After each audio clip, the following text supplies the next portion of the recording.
couldn't sleep. I said, could this be it? Mm. Is this what I've been looking for? So that was my thoughts just running through my mind. Because I was literally dying to serve God. I wanted to know the truth. And I go, is this it? Brother Barry Thompson has had many labels in his life. Son, Jamaican, New Yorker, Navy man, husband, dad, minister of the gospel, host of Face the Truth. But if there's one label that changed everything else, it's seeker. Now, I've known Brother Barry for over 2 decades now and have worked side by side with him in Christian media. But today, I got to hear the story behind the man I thought I knew. This is the story most people don't know about Brother Barry. The journey of a seeker who was looking for truth in all the wrong places, until God led him to the one place he did his best to avoid. I'm Maliu Garcia Pablo, and you're listening to Making Changes from INC Media Audio, a podcast about the changes we go through and the life lessons we learn along the way, but always with God by our side. Before we dive in, while you're listening right now, hit that subscribe button wherever you're listening.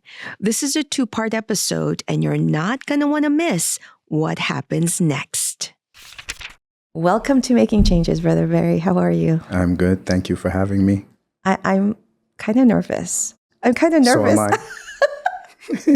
Because I feel like we've known each other for, 20 years now? We've been working together for many years on different programs. Mm-hmm. But I don't think we've ever talked about this part of your life. Yeah, maybe intermittently. Yes. Briefly, yeah. And it's kind of interesting because you were the host of One-on-One at one point, right? Mm-hmm, mm-hmm. And you were on this. I was on this side. Yes.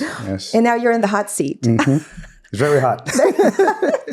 But before we start, I just want to thank you for agreeing to do this, and I think you're going to help so many people who are seeking and finding ways to get close to God just with your story alone. This is my pleasure to do this. Thank you.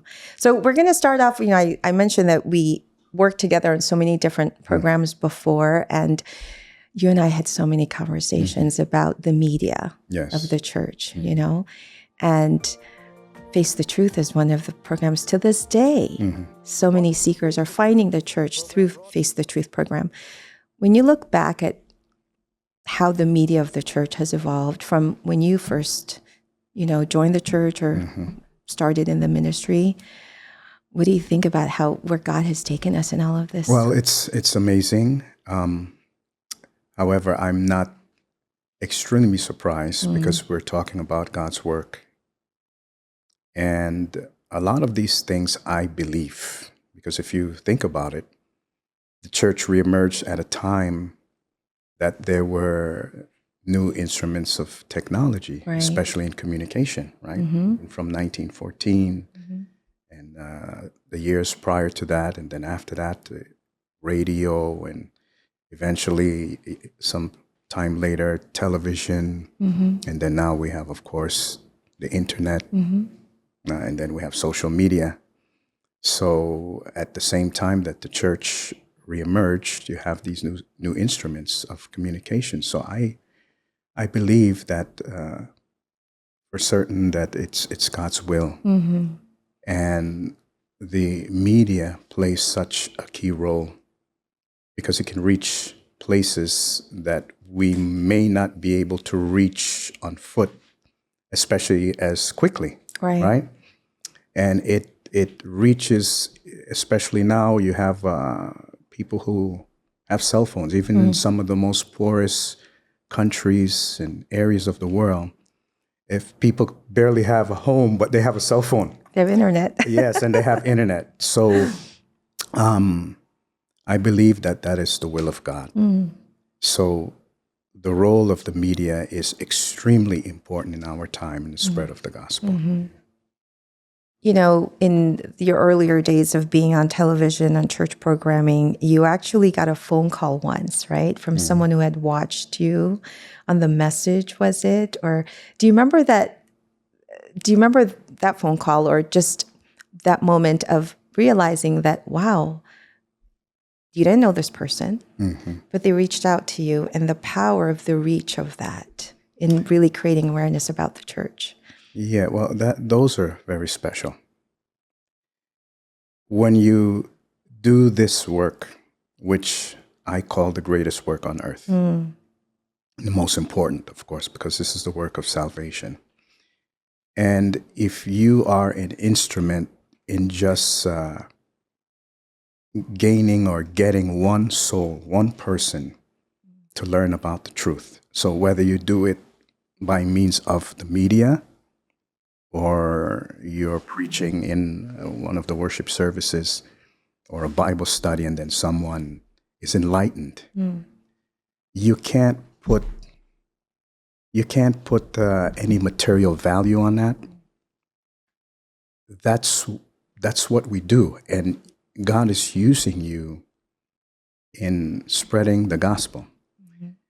So if one of the shows, especially if one of our shows reaches someone in a remote place and then they watch it and then you get to meet them, they say, you had an impact on me in the lesson that you taught, what I heard. That's indescribable. If you want to make God happy, which is what we as servants of God want to do, we want to please God. I think when God looks down on us and he sees a minister or even just a regular member of the church and then they're used to bring someone in the church, I don't even know if I have words to truly describe that. The feeling is indescribable. And so that makes me happy. It makes whatever work and labor that you exert to put those programs together or to preach the words of God, it makes it all worth it beyond that. Yeah. You mentioned, helping these people be enlightened.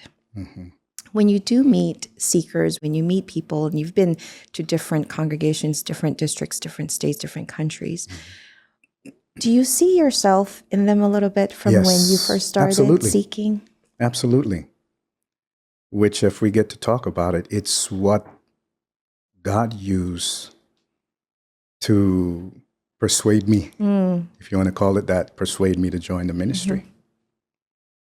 I see myself. And when I do preach, whether it be in a worship service, whether it be in an evangelical mission, a Bible study, without the proper defense to his life, I'm always putting myself in their in shoes. the shoes of the listeners. And I try to connect with them, kind of knowing what's in their mind, their thinking, because I was there at one time. You were them. I was one of them. Absolutely. So a lot of people, a lot of brethren know Brother Barry Thompson because of the different programs you've been on. But now we're going to get to know who Brother Barry Thompson was, like as a kid, Where'd you grow up? What was your childhood like? I was born in Jamaica, so I'm a Jamaican by birth. And I came to the United States age 7. I just turned 7. I should have been age 6. I was raised primarily in the Bronx, New York. I went to school in the suburbs in Mount Vernon, New York. Growing up, my childhood was typical. Back then it's a little bit different than it is today, of course. I grew up, Jamaicans are very religious. They don't necessarily go to church all the time, if you want to call it that, going to church or worshiping, but they're very religious. It's part of their language. In fact, I don't know if it's still the same. Jamaica itself has more churches per square mile than any other place in the entire world.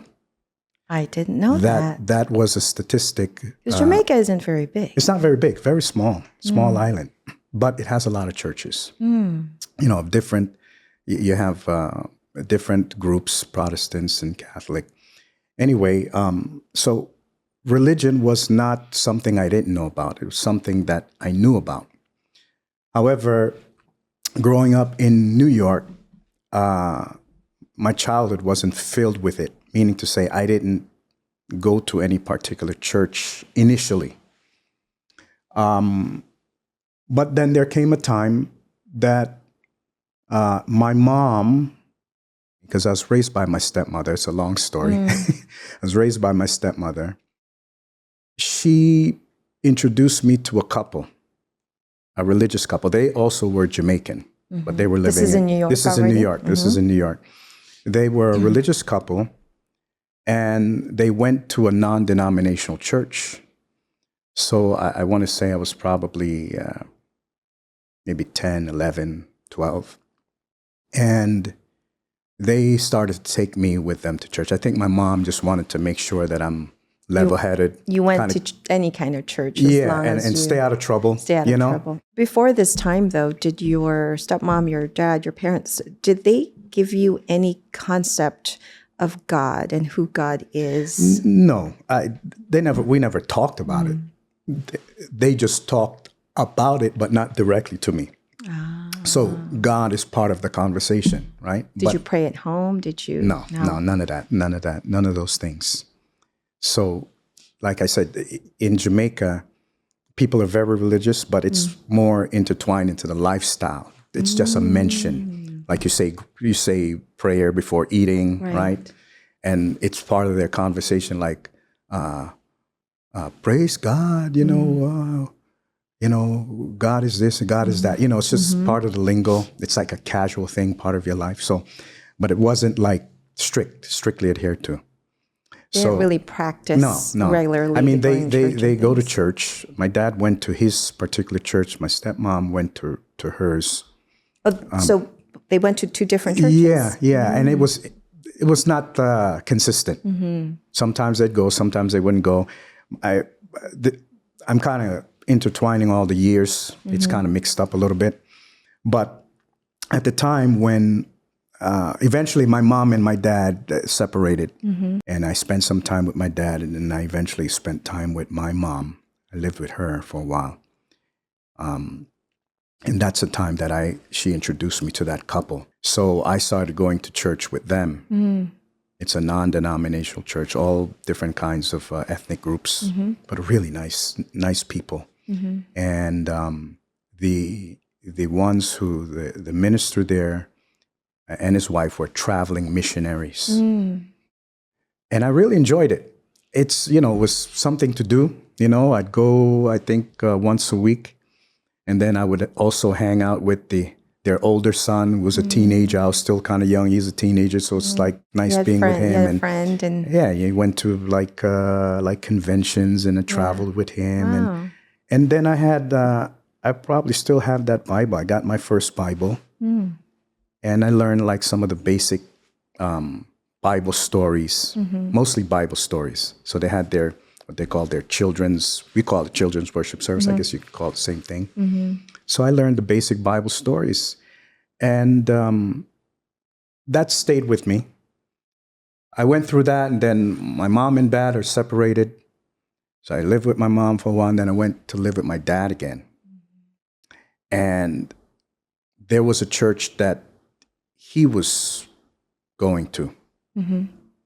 Right? It's very convoluted, Yeah. A lot of complications. So it sounds like growing up, there was a lot of instability, kind of. You're back and forth. Yes, my childhood was very, very unstable. Very unstable. Yeah. It would take us hours to go through all of it. So, how do you think in all of that kind of inconsistency? Now you're going to church, you're learning these different Bible stories.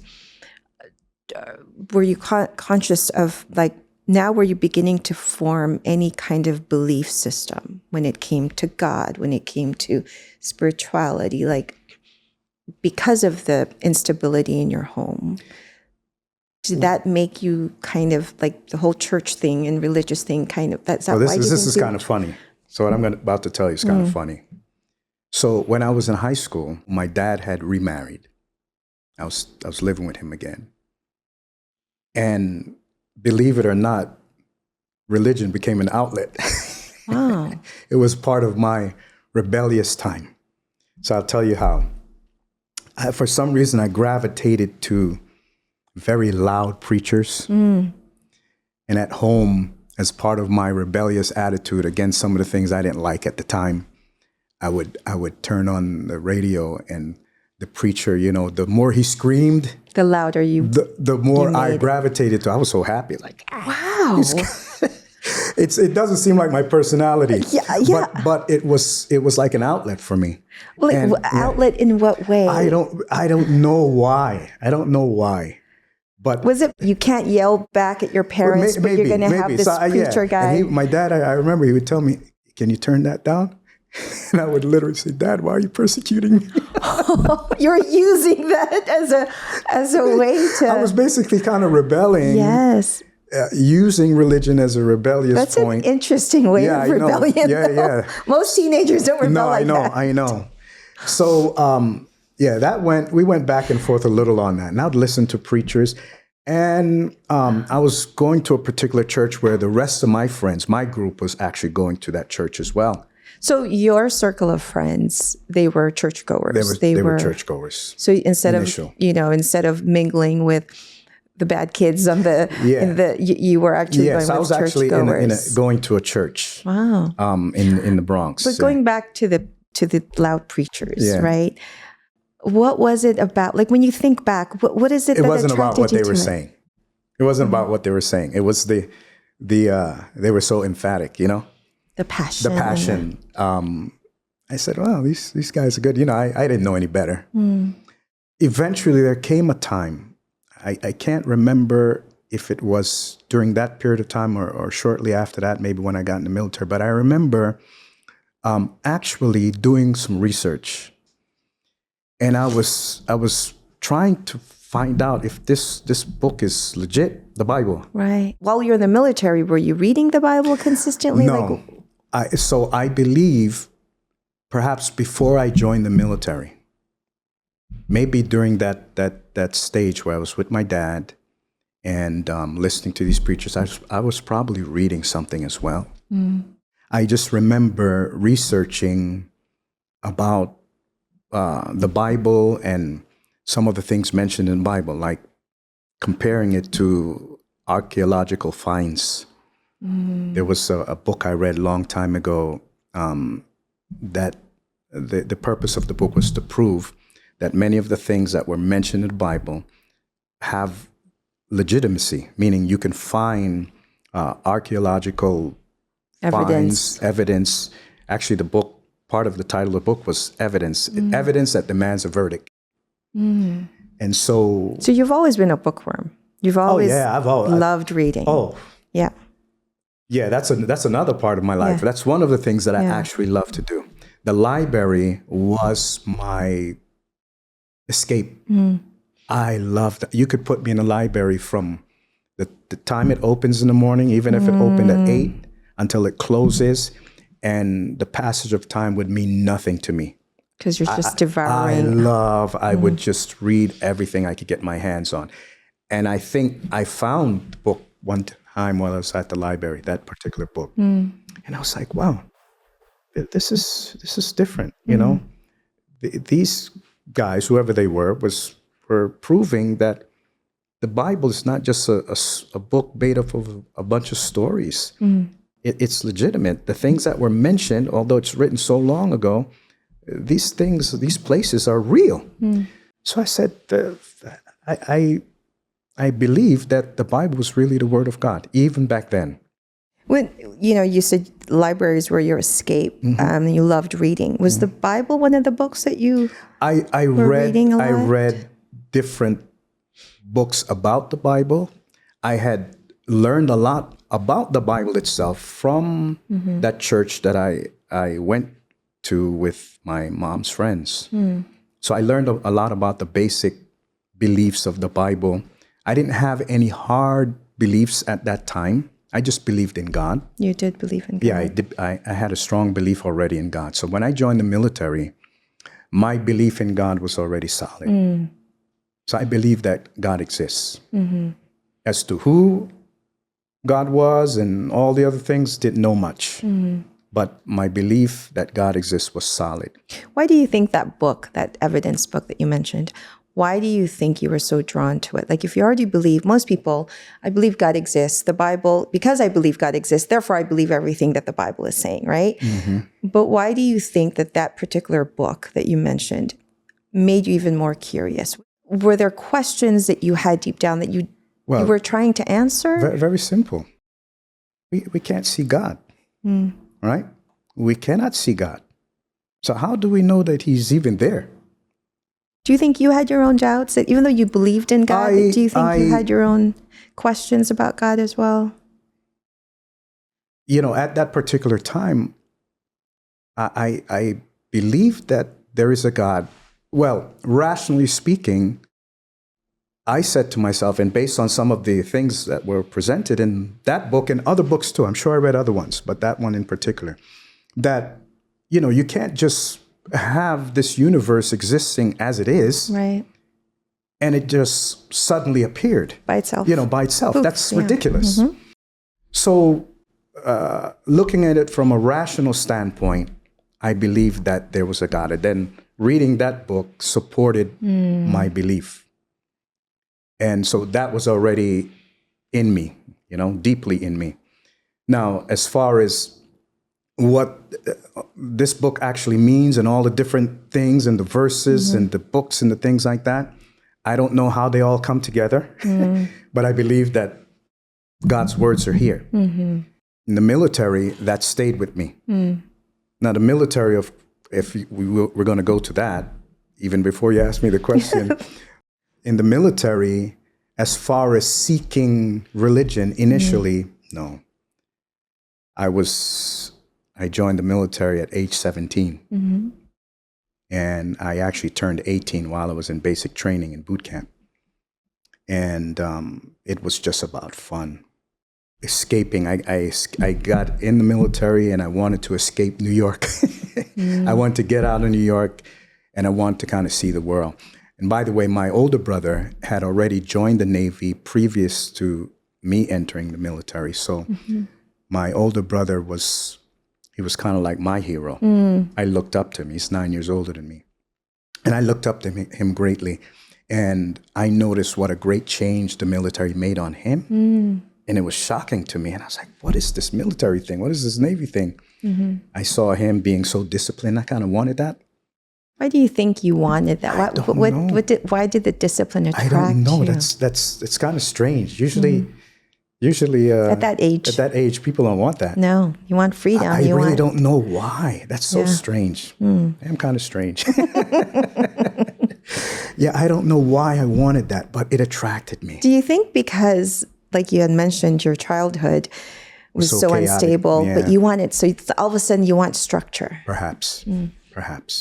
So now you're in the military, you're reading, you're devouring, but you still don't have the need to like be part of a church. No. Like it was enough for you that you believe in God.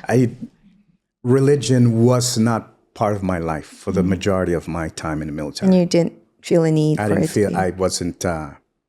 I wasn't fearful of anything. I was young, you know, a young man with money in his pocket, right? I didn't freedom. have to freedom. And you know, I'd always wanted to go to California. So when I joined the military, originally I was supposed to go to Chicago for basic training. I went back to my recruiter and I said, hey, you know what? I don't want to be in New York any longer. Can you get me in at an earlier time? And he says, okay, I can get you in at an earlier time, but we have to change your profession. I was supposed to originally be a medic and then end up being a dental technician because what was offered to me was California, basic training. California? I said, wow. I used to watch the show called Chips. Oh, Chips. It's a you know, yes, and I the saw cops. the cops on bikes. the CHP, California Yes. Highway Patrol. They'd ride bikes and they'd be on the beach, and I saw that my That was eyes your lit up. that was your vision of California. Yes, that was my vision of California, and I fulfilled it too. Yeah, I went out to California, and as soon as I got out of boot camp, and I just went crazy. I just went and just had fun and My many years was like going to clubs because every base has what they call a Right. base club for the military personnel. So I was there all the time. You know, of course, I wasn't a drinker per se, but I love to dance. I love to dance Never back then. thought Yeah, you'd you be a didn't know that. dancer. No, I love to dance. Believe it or not, I love it. I love to dance. So you're just living the life of a young Yeah. guy in the military. You're in Yes, California. yes. Did you feel like this is it? I've made it. Like what else is there to chase? You I don't know if I felt like I made it. I was very ambitious.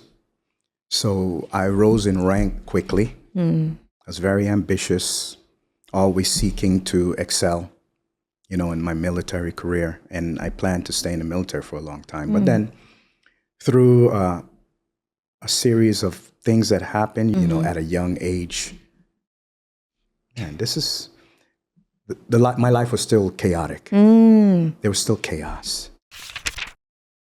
Does Brother Barry's story sound familiar to you? Jumping from church to church, listening to different preachers, and just looking for something that actually makes sense? Well, Rashad and Mary's story is just that. Check out their 2-part Making Changes episode called Broken Together, Healing Together, and you'll see the power of how God works in people's lives. Now, back to Brother Barry. You thought escaping New York would get you away from the chaos. You said there were a lot of things you did in your young life. Is there anything you're willing to share as far as what those mistakes were that led you? Yeah, well, I don't know if a lot of people notice about me, but I got married at a young age. I was married at age 19. That's young. And divorced at age 20. Oh. That had a big impact on me. Wow. So I have a child from You have that a time, child. okay? The one you guys know. Yes. And so now you're 20 and you got a kid. Yes. So I had no guidance. I had no one to teach me what marriage was about or any of those things. So chaos followed you. Oh yes, it was chaotic. It was difficult. Actually, I got married because I didn't want my son to be raised in a broken home. Like what you had. Like what I had. So that kind of pushed me into I wasn't ready for it. So that happening and then all that went with that, the trouble that came with that, with my son and being divorced and then the after effects. It made me stop and take a look at, how I was leading my life. So even though I was going to the club consistently still, there was one day I went by myself, which I never do. I said, okay, let me go to the club. So I didn't call anybody and said, hey guys, let's go. I went by myself to the bass club. This was in San Diego. And I went there. I didn't dance. I didn't drink. I just stood against the wall and I was watching the people dancing. Having a good time. Yeah, I was watching the people dancing. I had an epiphany. And I thought to myself, I said, wait a minute. Just came to me out of the blue. What if the end of the world came?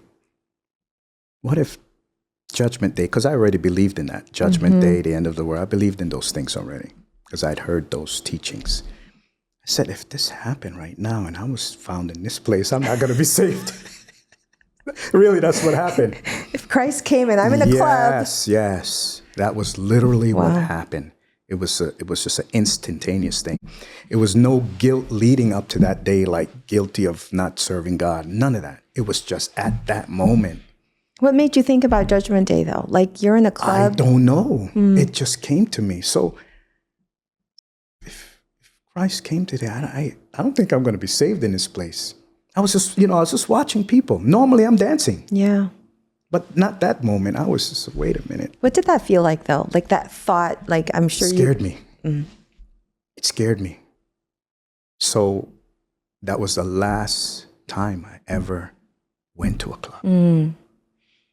That's an epiphany, all right. Yes. And so at that moment, I became what they call term today as a seeker. I started searching.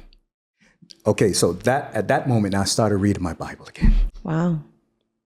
So From club to Bible. From club to Bible, right?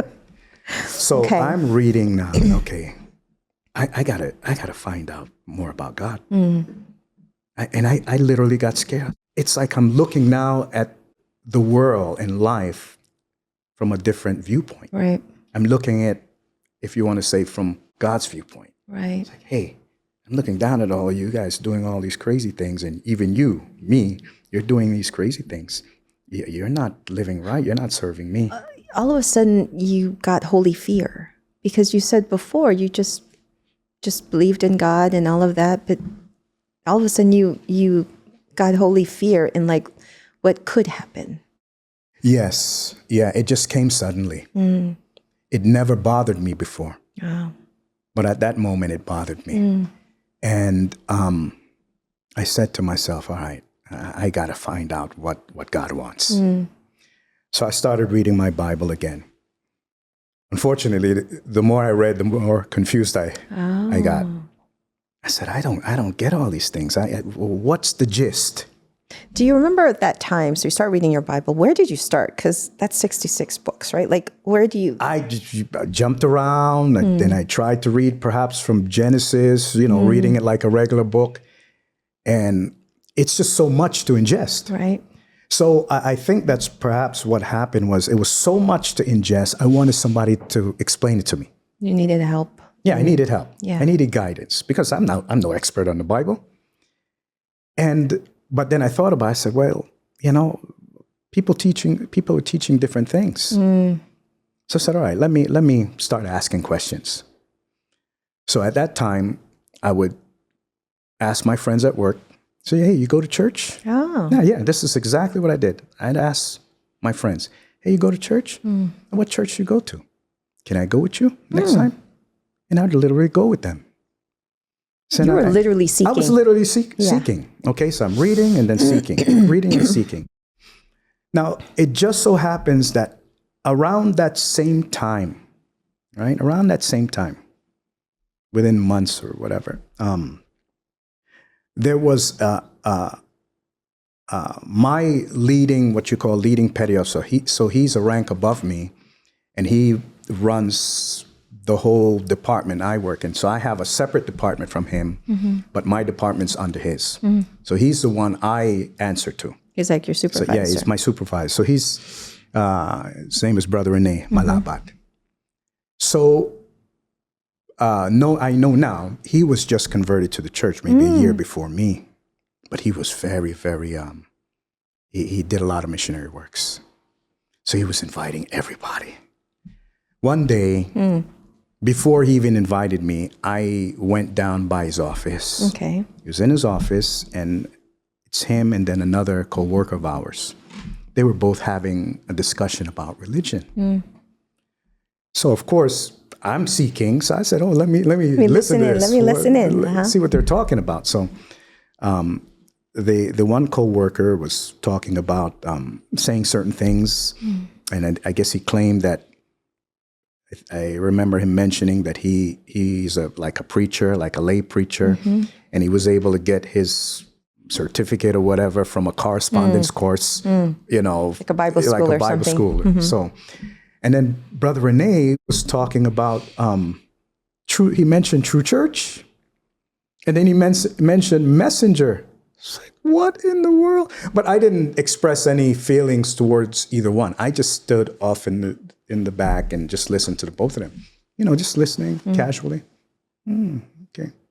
So then after everything was over, I think Brother Rene was also trying to talk to me a little bit more. Like, and I just kind of left. What were you thinking as you're watching them go at it and you're hearing True Church Messenger like... Still confused. So I'm still confused. But with the coworker who was a so-called lay preacher, I totally ignored him. With Brother Rene, I was offended. You were offended? I was offended. Because? Because he's a Filipino. Okay.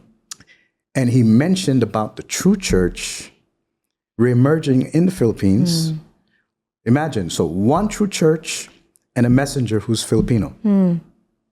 And to let you know, I may have met Filipinos before, didn't know they were Filipino. But my first known Filipino is when I joined the military in boot camp. Actually, one of my good friends, we used to march together. And he was Filipino. He was Filipino. He came straight from the Philippines directly he joined the Navy in the Philippines. I even learned the first Tagalog words were kaliwa kanan. left, Left and right? left, right. Oh, because of your march. Marching. So, but I made good friends, you know, and then, of course, there's a lot of Filipinos in the military, especially in the Navy. So. But why were you offended? I was offended because I'd never heard any doctrine like that before. You thought he was like off the deep he's end. like off. He's a very intelligent man. Yeah. And I respect him, had a lot of respect for him, you know, very educated, intelligent. But when it comes to religion, I thought he was a little bit nuts. Yeah, because you'd never heard that. Even in what you've read in the Bible. And it's not something that I would expect. I would expect somebody, teach me, okay, let me tell you what these things are. But not that there is one particular church and then a messenger, and then you're telling from me. From a third world country. Any country, but I don't even think I would have believed it if they said it was from America. If you said there's a messenger in America, I probably wouldn't believe it. But even more so from a third world country. And from the Philippines is a country that I didn't really know much about. So I totally dismissed it. Why was that so hard to believe for you? Never heard anything like that. Because you've never heard it. So in all my research and in different groups that I've listened to, I've never heard anything. No one's ever like mentioned that. true church. No. No one has ever mentioned that. And even if they mention it, they didn't mention it in such a way to make such a bold claim. And he was very confident about it. He was very confident. So, I dismissed him totally. I didn't want to hear it anymore. You know, the department I oversaw, I could kind of avoid him most of the days, but not every single day. I'd have to at least see him. Because he's your boss. Yeah, I would have to see him at least once in the week. Okay. And when he would see you, what would he say? It was, hey, Thompson, I want to invite you to my church. And I was like, yeah, maybe one of these days. But you were looking. I mean, you were seeking. Still seeking. But his was so off the charts that you I dismissed his. So, like any other church but yours. Exactly. So just imagine that. So I dismissed this church, but I would ask my other coworkers, hey, what church do you go to? So I was still seeking. Yeah. So I'd go to my friends and say, hey. You really tried to avoid it. I was avoiding him. And I would go to my other friends and say, hey, what church do you go to? Can I go with you? Wow. And I did that for a while. So I went to everyone else's, not his. Meanwhile, Brother Rene, how long had he been? Months. Months and months. Why do you think that even though he could tell, I'm sure he could feel the vibe that you didn't want to have anything to do with him or his beliefs, why do you think he kept at it? He really believed in what he was saying. And that wasn't necessarily convincing me. I mean, I'm just, this is looking back. Yeah. He really believed in what he was saying. Right? And he was even claiming, I have evidence, we'll show you. Wow. Yeah, we have evidence. But still, I dismissed it. Yeah, what evidence do you have? It's probably fake, right? It's probably fake. Yeah. So that went on for a while. And here's a funny thing. The local congregation that I eventually went to, it's National City, California, San Diego. The street where it's on, the chapel, where the chapel is, it's the same road that I take going to the base every day. Oh. Okay? So that's where I drive. It's 8th Street, and it goes straight towards the base. Because I live the other direction. And the very last church that I went to, I would say is about 3 to 4 blocks away from National City. So I actually went with one of my good friends at the time. He's also from New York. And he was a bad guy, but he was like, going a to good guy on Sundays, right? So he was a really bad guy. But, I just ignored the bad stuff he did. Because he was Because you into, really wanted to find a church. yeah, I wanted to find a church. So I go to this church, and it was, and this is not to demean anyone, but it was one of the most chaotic things I've ever seen. And it was almost like I was at a club because they were dancing, and Wow. it was just chaos. And it was loud. It was loud, chaos.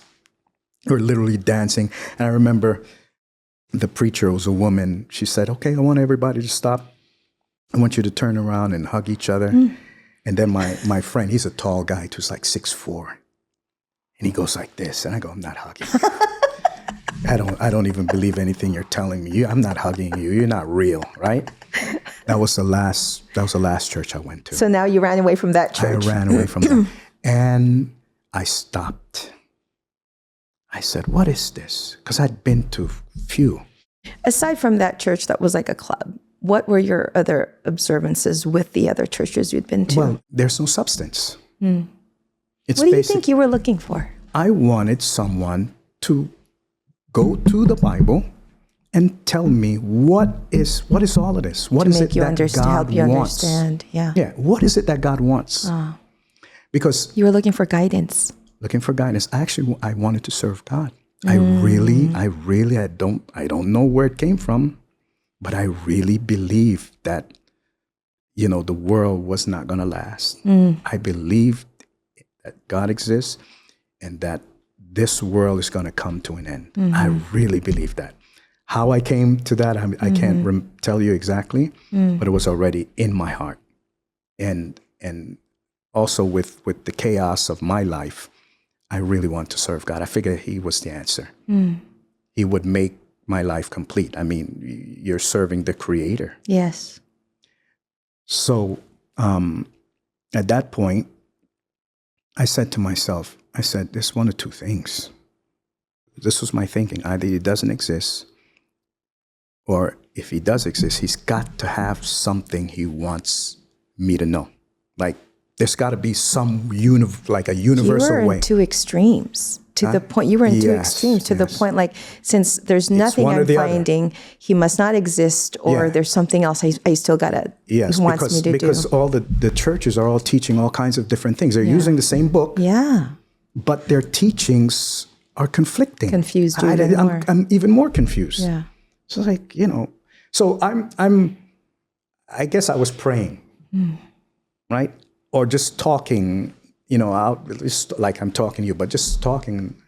Okay, God, I'm challenging him and like, okay, I don't know what you want me to do. If you exist, can you guide me and let me know where it is that you want me to go? Because if you exist, there's got to be like a universal truth. I don't believe that God is going to make people more confused. Because he's not a God of confusion. No, I mean, I didn't even know that verse, but I just couldn't believe that. Because universe, if you look at the universe and the natural order of things are precise. Yes. The human body. Yes, it's so precise. It's so precise, and there's Yes, purpose for everything. Yes, so I couldn't believe that. So I said, all right, if you exist, then I literally said, if you exist, then you could actually hear me talking right now. You could see me. I was talking that way, believe it or not. I said, okay, you could see me. I want to serve you. Now, here's my belief, Sister Lou. At that time, I said, okay, God. And I said this to myself, and I said it perhaps out loud speaking. I said, if someone could show me definitively, this is my belief. For example, God says, for you to serve me, you got to cut off your left hand. You wanted that to be that specific. If I saw that and that preacher, whoever was to show me, give me Bible. all the evidence that for me to serve God, I have to cut off my left hand, You were I going would to be do left-handed. I would be right-handed, right? Right-handed. You'd be on one hand less. One hand, I would. I was willing. Wow. That's how much I wanted to know what is true. I wanted you to, but you have to prove it to me. Yeah. You can't just tell me. You can't wanted just make a proof. claim. You have to show it to me. Right? And no one could up to that point. Now, before we continue with Brother Barry's story, Prayer played a huge part in his journey. He really was seeking and praying to find the truth. Are you on the same path and wondering if God is hearing you?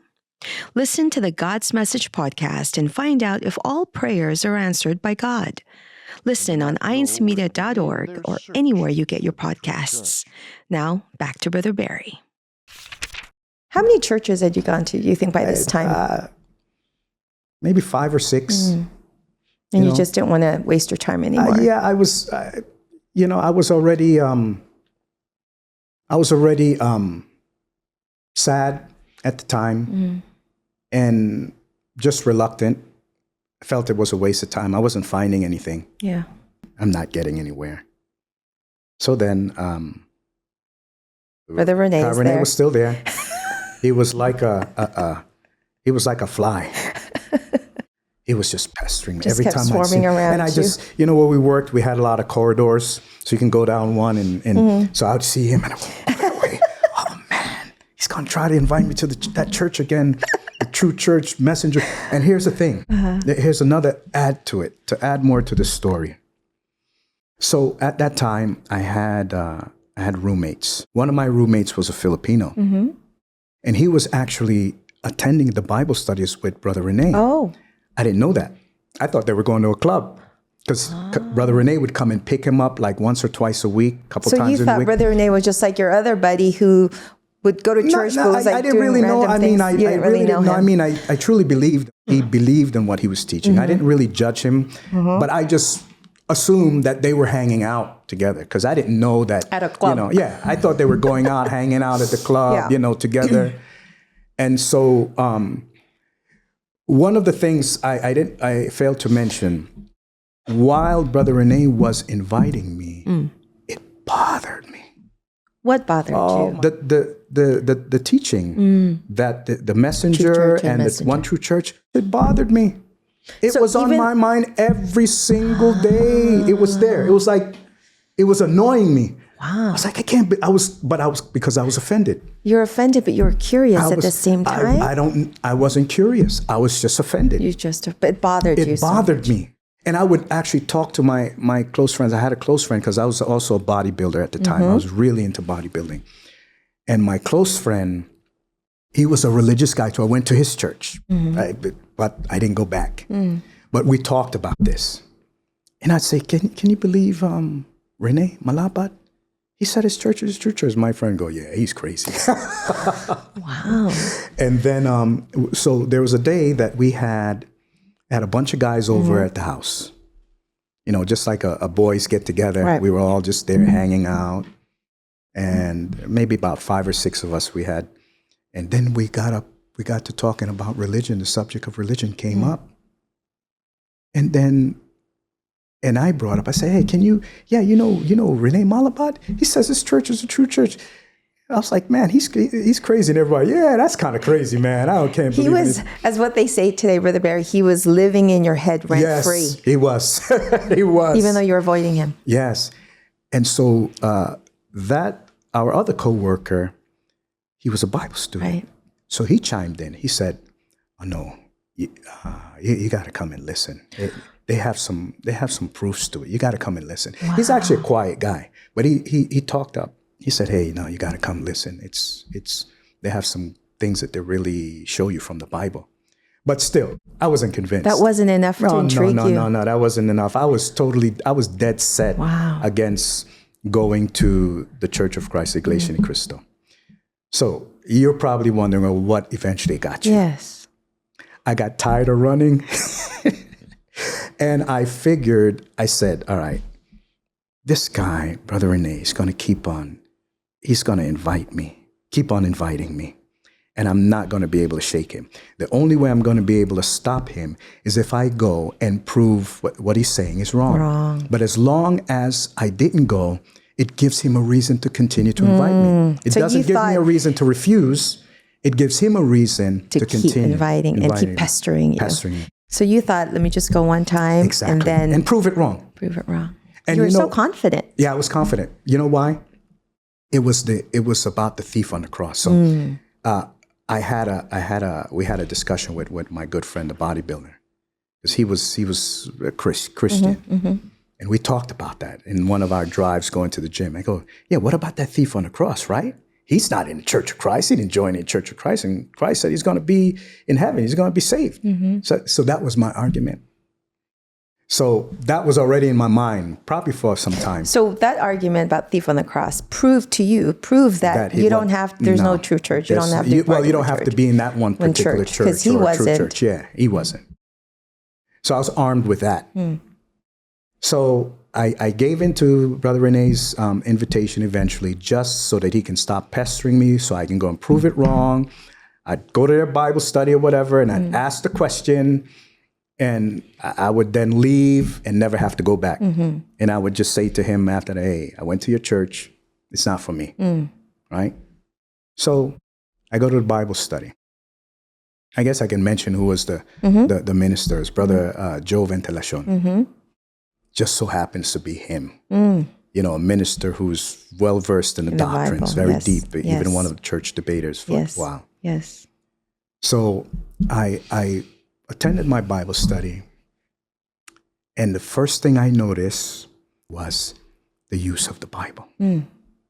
That's the first time I saw that. Question, and then biblical answer. And then each answer would follow up, would be followed up with the next. So everything was in line, like...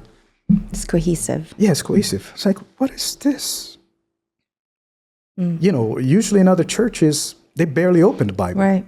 They may mention a verse, and then the rest is just, you know, talking about all kinds of different things. Here is a church or a minister reading, question, and then answering directly from the Bible. And the Bible answers this question, and then the next question answers something about the previous verse. And I was like, what in the world is this? Do you remember what the topic was for that first Bible study? I don't remember the topic. I don't remember the topic. But you were just impressed with the format. The format. And then there was a question and answer time after that. And I asked about that thief on the cross. Of course you did. And the way that Brother Joe answered me just blew my mind. And I said, what? How did he answer you? Very simple. The one who said that to the thief on the cross was the Lord Jesus, the Savior. That thief doesn't have any more time to get down off the cross and go to a church. Yeah. So at that instance, the Savior, knowing what's in the heart of the thief, made the exception. But for everybody else, you're not that thief on the cross. You're not the exception. You're not the exception. You have to follow this principle, what's written in the other verses of the Bible. Did he also mention that because Christ is the Savior? Yes. He has that right to do that. Yes, of course. He has that right. Right? So he is the Savior. I said, wow. That makes sense. So I went home that night, couldn't sleep. Why? In fact, as I think about it now, it kind of makes me a little bit, tears me up a little bit. I couldn't sleep. I said, could this be it? Is this what I've been looking for? So that was my thoughts just running through my mind. Because I was literally dying to serve God. I wanted to know the truth. And I go, is this it? So from that day, from my first Bible study, that was it. I never missed a Bible study. No one had to pick me up. I was there every single day. You said thinking about that moment, which was what, 30, 40 years ago? How long ago was that? That's 1990. 35 years ago. 35 years ago, Brother Barry. And you're thinking about that moment right now and you're tearing up. Why does it bring back that kind of emotion? I'm searching, and I want to serve God. And, you don't hear the audible voice of God. Right. But then to imagine, I'm saying to him, I want to serve you. I'm looking. Please direct me. And here it is. One of his servants, Brother Rene, was there all this time. The house of worship was right there. Why? Why is it right there in my path? Did you know all this time that church that you were passing by was Brother Rene's church? I didn't know. You had no I idea. only found out when he gave me the address to meet him there. Oh, wow. That's when I It's like God was already leading you there, but you kept ignoring it. I went everywhere else. Like I said, that last church that I went to was only a few blocks down the street from the house of worship of National City. And so all of those things came together at that moment. I'm like, this is just too many coincidences, right? And then, of course, the more, I wasn't 100% yet. But at that moment, I was already convinced that this is unique and this is different. Pursuing. And it's worth pursuing. How do you think that moment, that Bible study, or that night where you couldn't sleep, even though it's 35 years ago, how do you think that moment changed your life to where you are today? Well, yeah, that's a turning point. That's a big turning point in my life. Yeah, I still remember that day. Do you think about sometimes, like, what if you never gave in to God, Rene, Brother Rene? You just... You know what? I never think about it. I never think about it. Yeah, I know that's a possibility. I don't think about it because at that time in my life, I was really seeking God. As I said to you, if it could be proven to me that you have to cut off one of your hands to serve God, if he said that and it's written, I would do it. I would do anything. That's how much I believe that God exists. I would do anything to serve him. All the things I dismissed, they weren't proven to me. That's why I dismissed them. But I said, whatever you prove to me. And I said that I said, okay, if you exist, show me what I need to do. I'll do it. What does that feel like to know that you've been so desperately wanting to serve God, and at that moment, it's like, wow, I think... Yes, I couldn't sleep. That's all I thought about. When I went to work the next day and the succeeding days and weeks and months, I could not think about anything else except the church and the Bible study. I just wanted to know more and more and more and more and more and more every day. I just couldn't stop. You're obsessed. I was obsessed. Absolutely. So you come back to the next day. Next day, just keep going and keep going. And then, still one of the doctrines that was initially the one, I guess I could say maybe difficult to accept was about the messenger. That's before I heard the lesson. Because that's when you were offended with Yeah. So,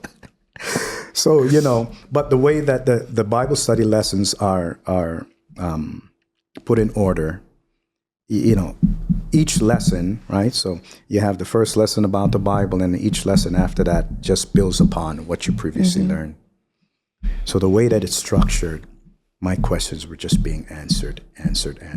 I'm sure I had a lot more questions from Brother Joe, because I asked a lot of questions. I can't remember the other ones I asked, but everything was answered. What was it? You said the messenger was tough to accept. But Well, it's just the fact that I had not previously known, about the Philippines, and then for it to just come from just out of the blue, Philippines. Like I said, it could have been mentioned to me, U.S. or even Jamaica, and I still would have been like, yo, yes, nuts. Jamaican, crazy, But what did Brother Joe say though that finally? Well, so the lessons, going through the lessons every day, attending the Bible study lessons, and the one lesson was about the Church of Christ and the one new man. That one really hit me hard. That Christ could not save you unless you're in the church, which is his body, of which he's the head, and the one new man, right? So I was like, what is that? You know, the way the answers were, you had to go all the way back to the Old Testament, book of Deuteronomy, and it's connected to here. And everything connects. I was like, what? This is unbelievable. How could anyone know this? You will not find that doctrine, nothing even close to it, but it all connects. And I said, wow, I was so amazed. So, after that lesson, that grabbed me, that lesson about the true church of Christ, one true church, the one new man, Christ, how Christ can save people without violating God's standing law about sin, right, and the sinner.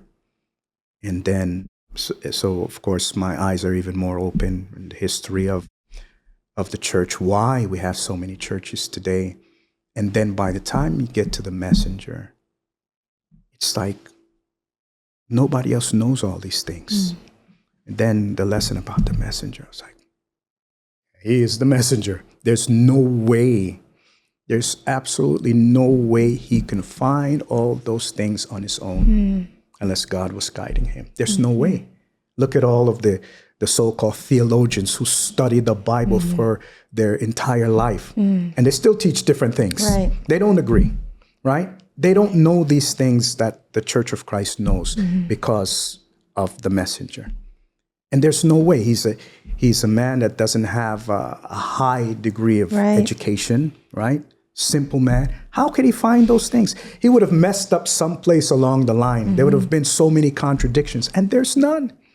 So I was convinced by the time we got to the messenger. Okay, you show me the prophecies fulfillment? Yes, he's the messenger. Because the way that the doctrinal lessons are also set up, the messenger lesson is what, 7, 8? No, it's even further down than that. It's further down now. Yes. And so you talked about order, and you talked about structure, and you talked about, and so by the time it's so, the way that the lessons are created, it's so structured in a way that by the time you do learn about the messenger, everything you're makes convinced. sense. You're convinced because he's the fulfillment of the prophecies, but then everything else, it's what he taught. We have those doctrines because God revealed them to him through the Holy Spirit. So then, that's also the evidence that he is legit. He's a true messenger of God because he doesn't teach anything outside of the Bible. There is we're not giving you opinions. There's no other book. Yeah. If we use reference books, it only proves that what is there is real. It happened in history. So all of those things, I go, wow. I'm just in awe at that time. Do you think also that your experience of instability in your childhood, lack of structure, chaos, and all these other churches you went to, God allowed you to see the chaos and confusion in all those other churches. So by the time you were introduced to the Iglesia Ni Cristo, you had a deeper, more profound appreciation. Yes, certainly. You look at Apostle Paul. He wanted to serve God, but he was a persecutor of the church. Thought he was doing what was right. And so many others we could talk about. It's not surprising when I look back in my life. It's not surprising that God allowed me to go through such a chaotic childhood. It created that desire in me to find God, to search for him, because I wanted order in my life.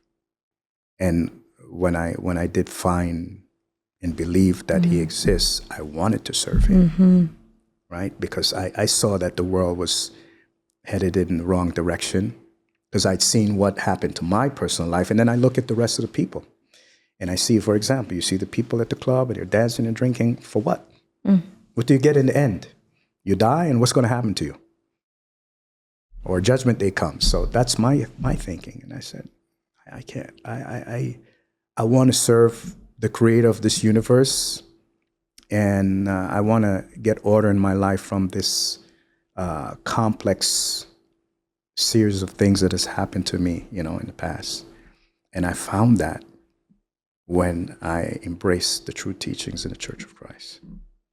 At which point did you, or which lesson, or while you're studying, did you really say, my search is over, this is it? Well, I had already, from day one, it was there. but I was being cautious. So from day one, the seed was already planted deep, right? I said, this is different, right? So I had experienced nothing like that, even from going back to my childhood, right? So I was religious in my childhood, been to different churches then, and then in my adulthood and military, looking at those, I had experienced nothing like that, nothing even close. Why do you think you were still cautious? Were you just trying, because you've been disappointed so many times? Okay, you have to imagine here, right? This is a big world. Yeah. There's a lot of religious groups, okay? And you're going to give your, let's call it your allegiance to one particular group, and then you're going to devote your life to that? Hey, it's got to be the real thing. So I'm still cautious because of all the disappointments I've had in the past. Yeah. So just slightly cautious, not just on the surface. I said, okay, let's see. So as my wall Starts to go down. Yeah, I'm breaking down the wall now. My wall, because I've already been so disappointed previously. Okay, this first lesson, wow, surprisingly clear. Okay, what else is there? So the wall is slowly being broken down. And, and it should be. If you really believe in the truth, it should be broken down. So I get to lesson 11 in the messenger. This is it. There's no place else for me to go. I found what I've been looking for. And the rest is just, just learning, the things about worship service and the persecution and all those things all the way until my baptism. Didn't miss a day, Bible study, or a day of worship service. You're right. You mentioned that in the past church services you'd attended, it was chaos, it was loud. Tell me about the very first worship service you experienced in the Church of Christ. Order. Just from the Bible studies, right? So the way the lessons were taught, orderly. The way the brethren sat, orderly. And I think I asked a question about why, eventually, I noticed it. Why are we sitting apart, right? And I asked a question, answered, and, about orderliness. And I go, wow, look at this. And what I felt in the worship services was like, it's peace, so serene. I'd never felt that any other place that I've been to. And it was so real. Even the way they prayed, it was not superficial. Everything was just so orderly. And I said, wow. Never expected that. So all of those things that I was searching for, and even certain things that I didn't know I was searching for, I found. So, by the time I got to my baptism, it was just, I couldn't wait to be baptized. Let's talk about your baptism day. What was that like? Yeah, I must have bawled. I was probably the only one crying. I don't know. No, literally. I was probably the only one crying. I bawled. Because I really felt it. This is my new life. This is my real life. Matter of fact, shortly before my baptism, I injured my knee playing football. So I really couldn't bend my knee. Oh, no. And so in the baptismal pool, I still had to bend it, but the pain went away for that moment because I was so overwhelmed with joy. Like,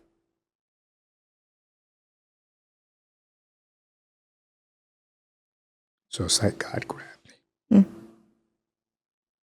Okay, you're searching for me. You found me.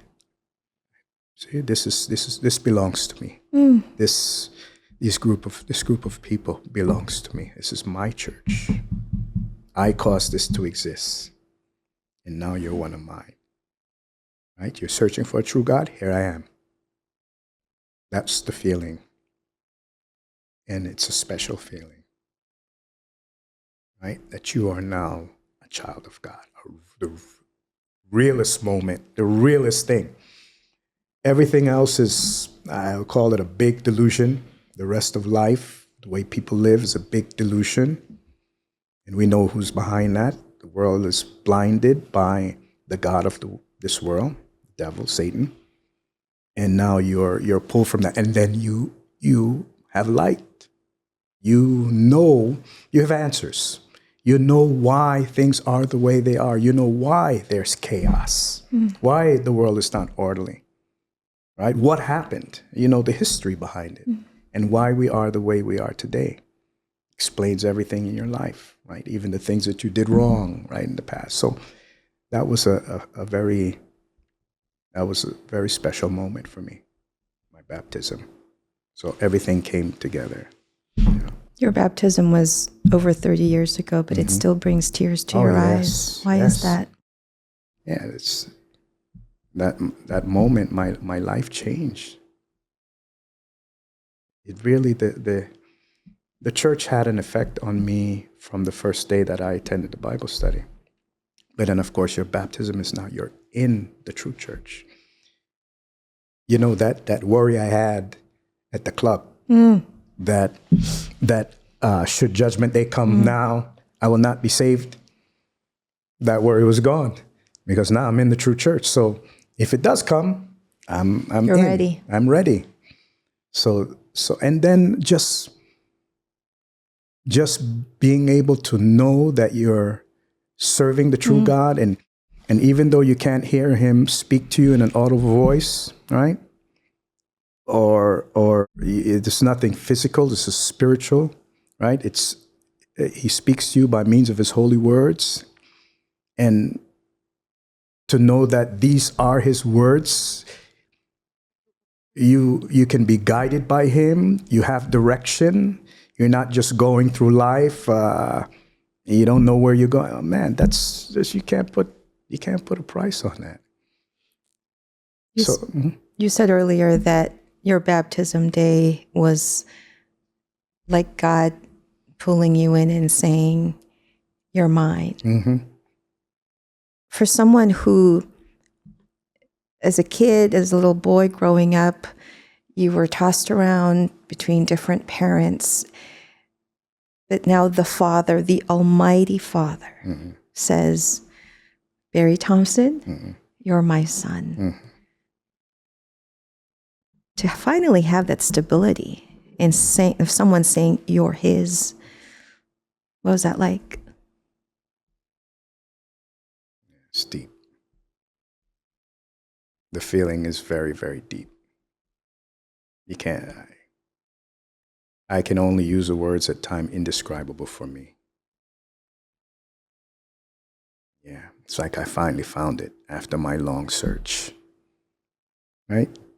You were there all the time. You were in this place I could have found you. I kept passing it by. You know, all those things came into play. I was passing by this chapel all the time, and you were there this whole time, and I didn't know you were there. No. And then I was rejecting your servant all this time, all the time I wasted, and you were just right there.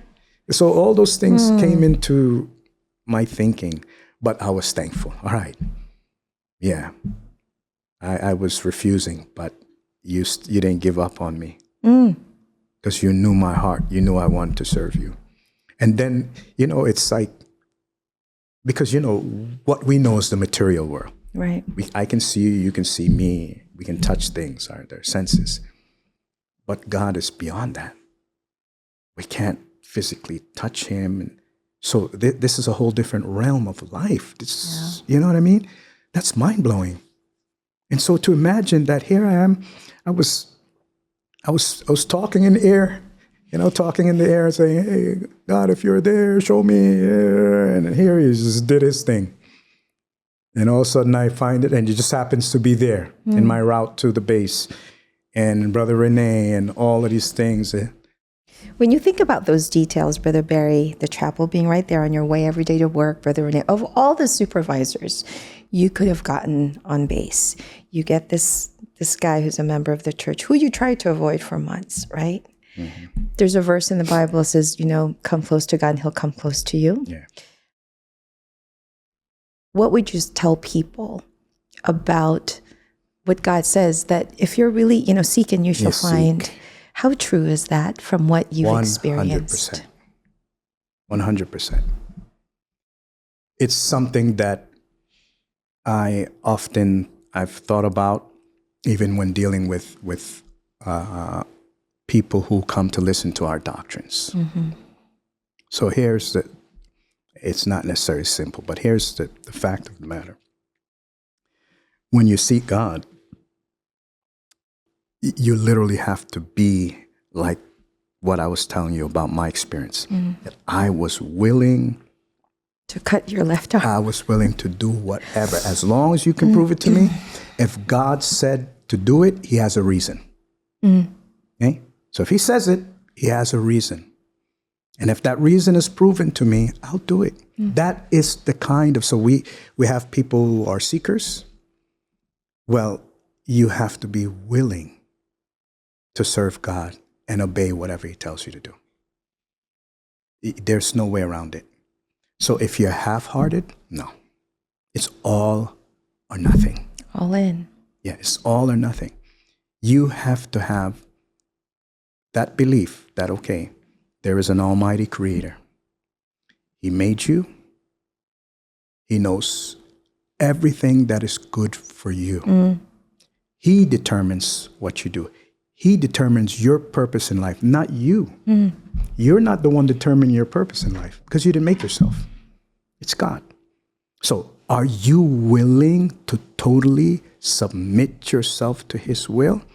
Because if there's even an inkling of doubt or self-will, Yes, self-will. you're not going to be able to serve God because he requires a lot from you.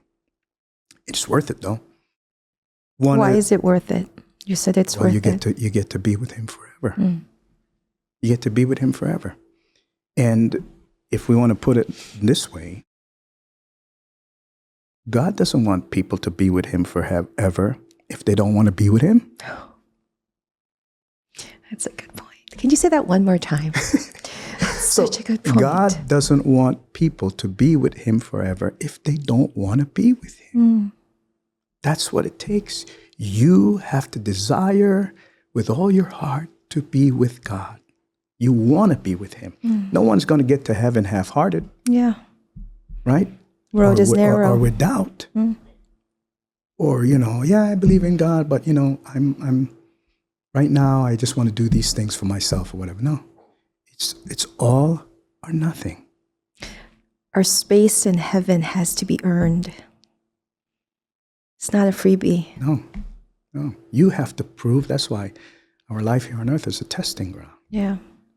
Which one of you want to be with me forever? You want to dwell in the place that I'm preparing. That's infinitely better than this place. So here's your test.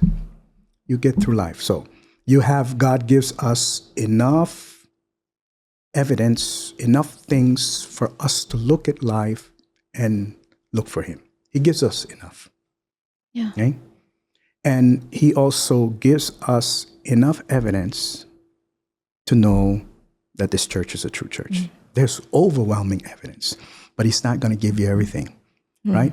And in reality, even if you think about when the Lord Jesus Christ was here on earth, Christ did miracles. So people are looking, all right, you got to give me the evidence. Well, Christ gave people evidence. What did he give them? He showed them miracles. Yes. He healed people, right? People were blind. People. He fed people. He healed them, right? Blind could see. The lame could walk. People saw that, but they still didn't believe. They still turned their backs on Christ. So people are thinking today, no, you got to give me evidence. If there was even more evidence today, there would still be people, right? It could be lightning coming down, things happening right in front of their eyes. They still would not believe. Why? Because people, what human beings love many is they love their freedom. They love themselves. Yes. Yes. So that's their freedom. They want to be free to do what they want to do. They don't want to be their own God. Yeah. They want to be their own God. So religion now, no, the true God wants you to serve him. The true God is to be served. The true God is not the one to serve you, which is what many other religions offer to people. They offer God serving them. God is going to make you rich. God is going to do this for you. God is going to do that for you. Well, the question is, what are you going to do? You first. God has already done a lot. Number one, he sent his only begotten son, whom he loved so much, but he allowed him, right, to die for you sinners. Right? So he's already done so much. And the mere fact that he allows the world to continue to exist until this moment, though so many people have turned away from him, that's already his love and his patience with people who don't want to serve him. And those who claim that they're serving him don't really serve him in the right way. So you now have to prove that you want to be with God. What are you willing to do? What are you willing to give up? How important is salvation to you? How important is eternal life to you? Prove it. That's our life here on earth. It's so profound, everything you just said. Because here in America, right, we live, especially today on social media, right? The messaging we hear constantly is you do you.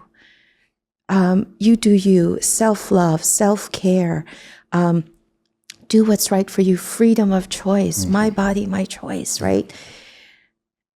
And it's like, as the world goes on, the world gets crazier, but that messaging, because the devil is good, the devil is creative, the devil is aggressive, right? Those are all distractions from exactly what you just said, what God wants us to do.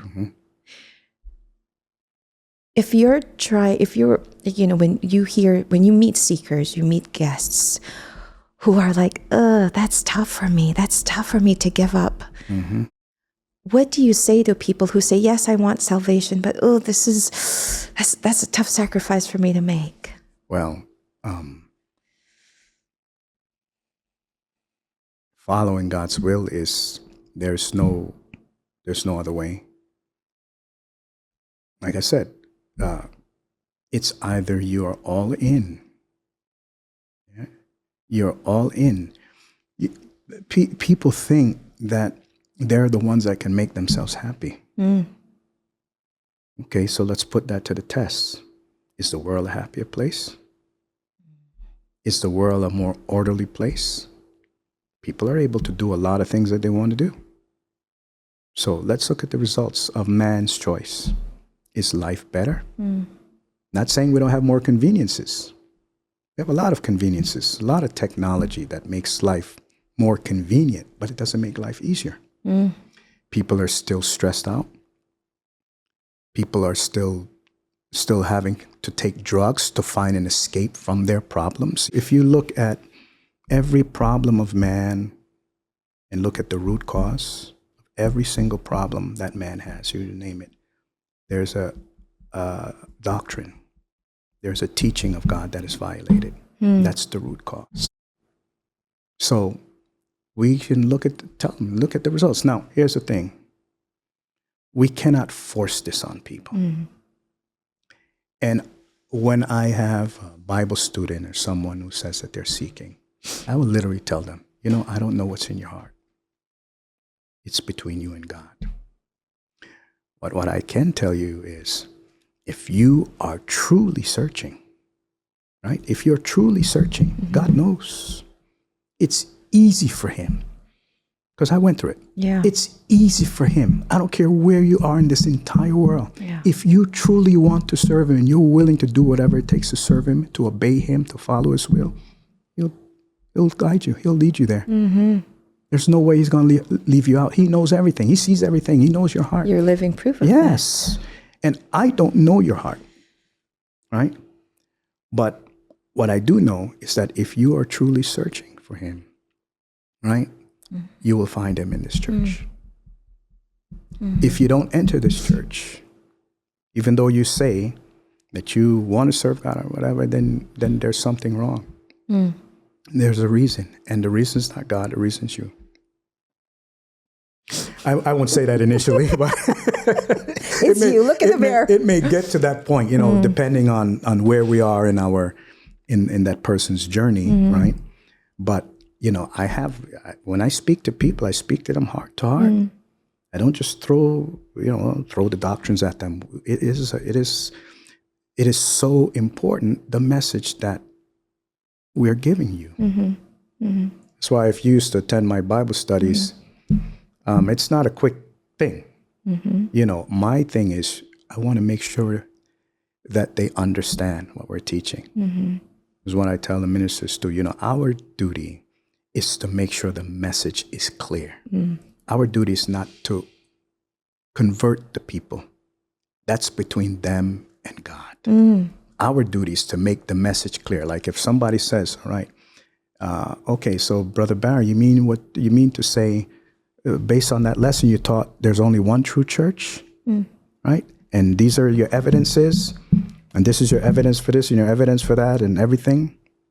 I still don't believe it. Okay, you understand it, right? What do you believe? You've seen it, right? You still, okay, I did my duty. I did my duty. Yeah. Now, if in my teaching, I didn't make it clear to them and they didn't understand what we actually believe, then we are not there yet.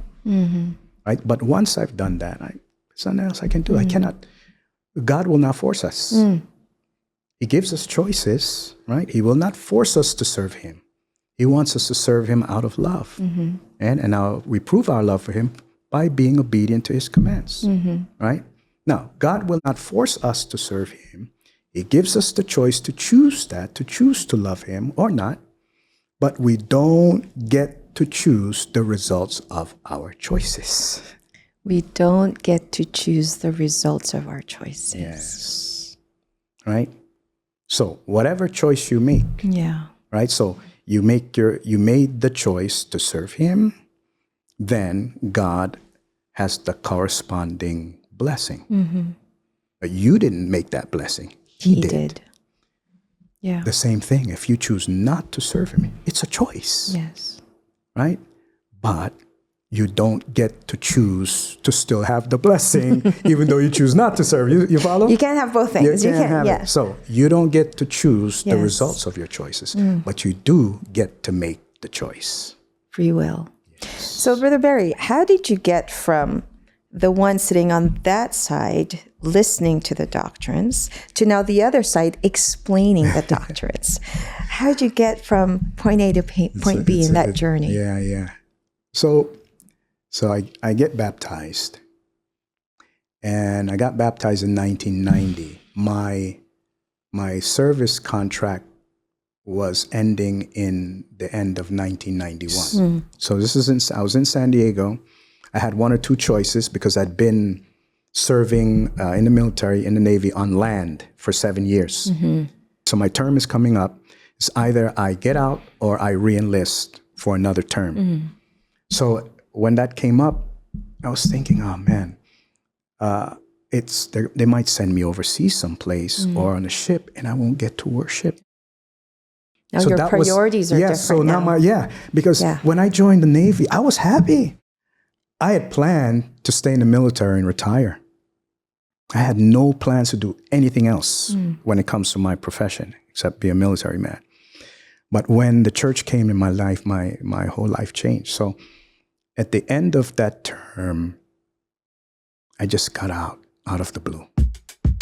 I just winged it. But what he didn't know was that his story was just the very beginning. Because God had a calling waiting for him that would blow up every plan he had for his young life. Now, if Brother Barry's story spoke to you, or if you know someone who's in the middle of their own seeker journey, share this with them. You never know. Someone you know might be out there tired of the confusion, tired of the churches teaching different things from the same Bible, and ready for clear direction, just like Brother Barry was all those years ago. But Brother Barry's story doesn't end here. Look out for part 2 of this story, available wherever you listened to this episode. For more Making Changes podcasts, visit incmedia.org, the INC Media app, or find it anywhere you listen to podcasts. Thanks for listening, and may your change uplift you.